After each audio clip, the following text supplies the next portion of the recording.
Many times in steel structures, we have these pipes or ducts which are passing through the beams, and we need to create openings in the beams to allow them to pass through.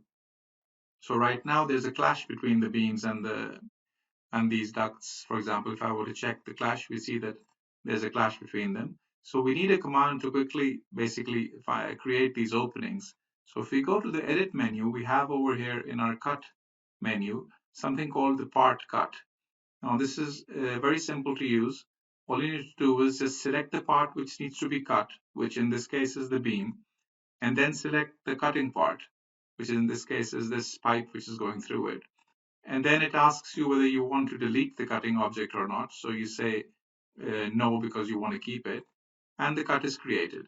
Now, the problem right now, if I were to just hide this, and let's just hide this, you will see that the cut has been created, right? Because it was a pipe with a thickness, the inside of the pipe was empty, so no cut has been created, only this thickness part has been removed as the material.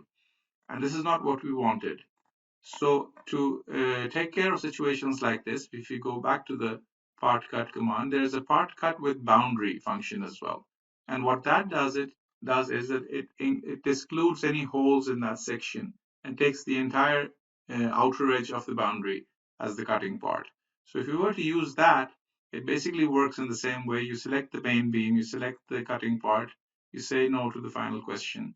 But this time, if I were to hide this, if I were to say hide the selected, you will see that the entire cut has been created. And this is exactly what we wanted.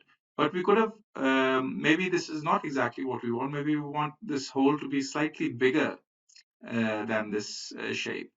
Now in those, so I can use the I-beam example for that.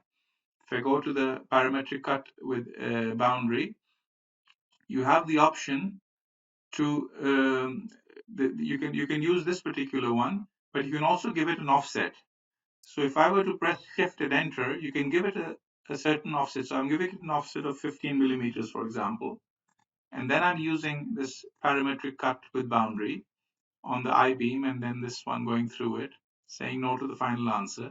And now if you see, the cut which has been created is slightly larger than the size of that member. So these are very neat tricks which you can quickly use by using either the part cut command directly, or the part cut with boundary, or the part cut with boundary with an offset given to it. And those will usually sort out all these issues for you.